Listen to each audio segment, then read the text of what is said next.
For the past couple of weeks, I've been doing something that I haven't done for about a decade. That's putting more hours into player career mode than into manager career mode. When a lot of people, and I'm sure a lot of people subscribe to this channel, think of career mode, they think of being a manager. You think of signing the players, you think of doing the tactics, you think of setting up a youth academy. Well, player career mode takes all of these parts and just ignores them. All you're in charge of is a single player. You do the training for the player, you decide what position you want to play in, you decide if you want to move clubs, and all you have to do is focus on improving a single player. This can sound a little bit boring, but there's actually big parts of player career mode that I think are actually much better and much more fun than manager career mode. And that's exactly what we're talking about in today's video. I'll be letting you know if player career mode is actually better for you than manager mode, and if you should give it a try straight away on FIFA 23. So let's get started with what I think the most fun part of player career mode is, and that is rebuilding a career. So we all know a player who could have been world class but flopped. You know, players like Dele Alli, Philippe Coutinho, Donny van der Beek. They're all active in the Premier League at the minute, or in Turkey in Dele Alli's case, and they're still active, they've still got decent stats, and you can still rebuild them on your FIFA player career mode. You can easily rebuild a bunch of former wonder kids to be as good as we thought they could be as well, because potential doesn't actually matter on player career mode. With potential being so important on manager career mode to say how good a player can be, if you're playing player career mode, you can make a player like Yassine Benzia, Alex Pato, Saido Berahino, even players like Marco Marin and Phil Jones. You can get them up to what their old manager career mode potentials used to be and see how they would actually fare if their careers had taken a different turn. In my opinion, this is what makes player career mode a little bit more fun than manager mode. The idea that you can do this alternate history where someone like Yassine Benzia did actually become as good as Benzema.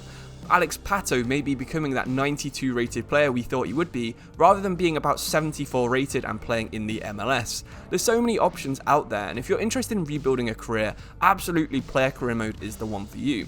There's a different sort of thing you can do too. You can finish off some legendary careers. So there's a bunch of players out there who might not be in many more FIFA games. You've got Gareth Bale, Cristiano Ronaldo, Lionel Messi, Buffon, Chiellini.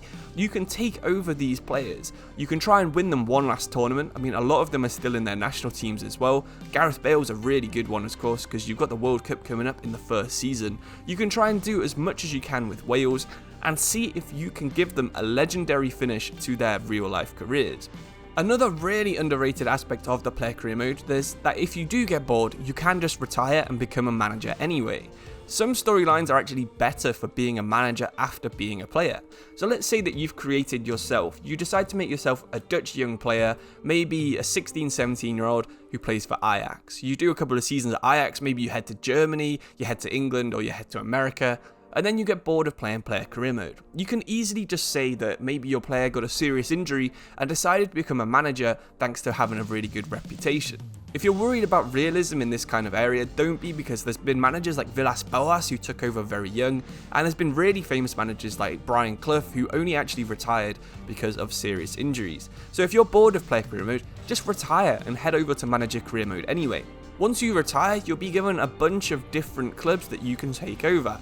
So these are usually related to how good your player was as a rating and the club level that you were already at. If you're at Real Madrid, you'll get offered really good teams. If you're at someone like Nottingham Forest, you might get championship teams. Or if you're at someone like Lincoln City, you'll be struggling to get League 2 teams. But let's say you start out as Gareth Bale, as we mentioned before. You managed to win the World Cup, maybe you're about 38 years old now, so you've played a couple of seasons. When you retire, you'll probably have some nice MLS options, and then from then you can do your manager career mode where maybe you try and get back to Spurs, or you try and get back to Real Madrid as a manager. It could happen. I mean, Gareth Bale doesn't seem like he'd be the best manager in real life, definitely not as Zidane. But you know, it would be a really fun career mode save, and it's definitely something you could do very easily.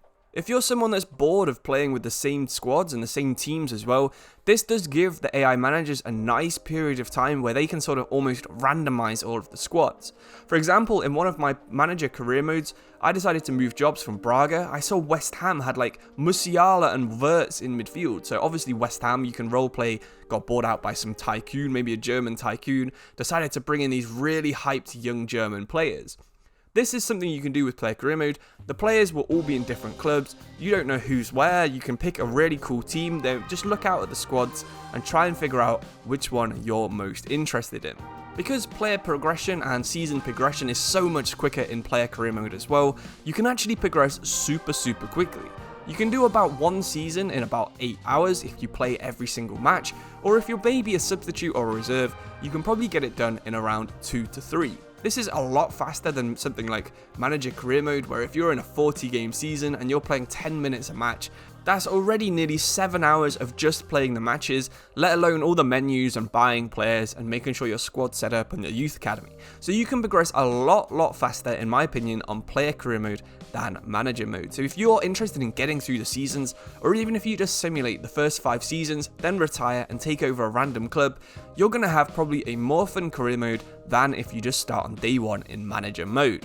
And finally, in my opinion, the biggest part and the most interesting part of player career mode is all of the different storylines you can incorporate.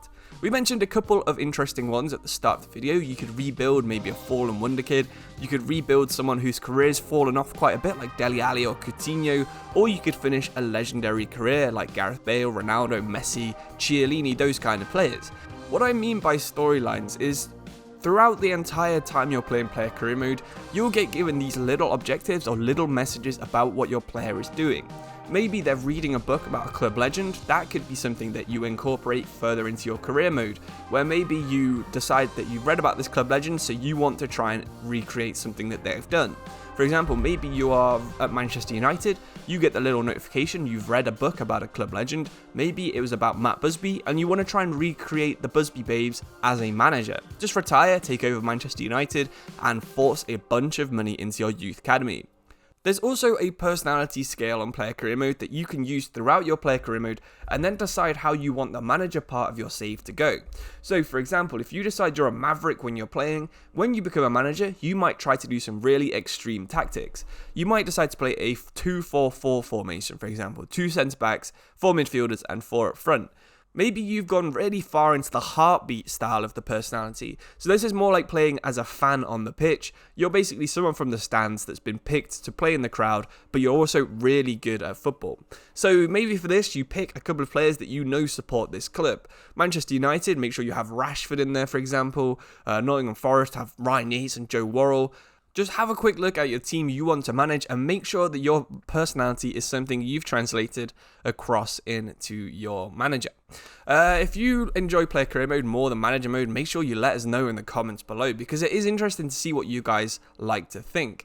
I know player career mode can seem a little bit boring to start off with, but I really do recommend you give it a go. I can't imagine I'm going to do too much more player career mode content on this channel, but if you're interested in watching me play as an entire season as a young player, make sure you head over to the second channel, which is in the description below, and subscribe to that, because I'm going to do another series on player career mode very soon. But thank you all for watching. I'll see you soon. Cheers and goodbye.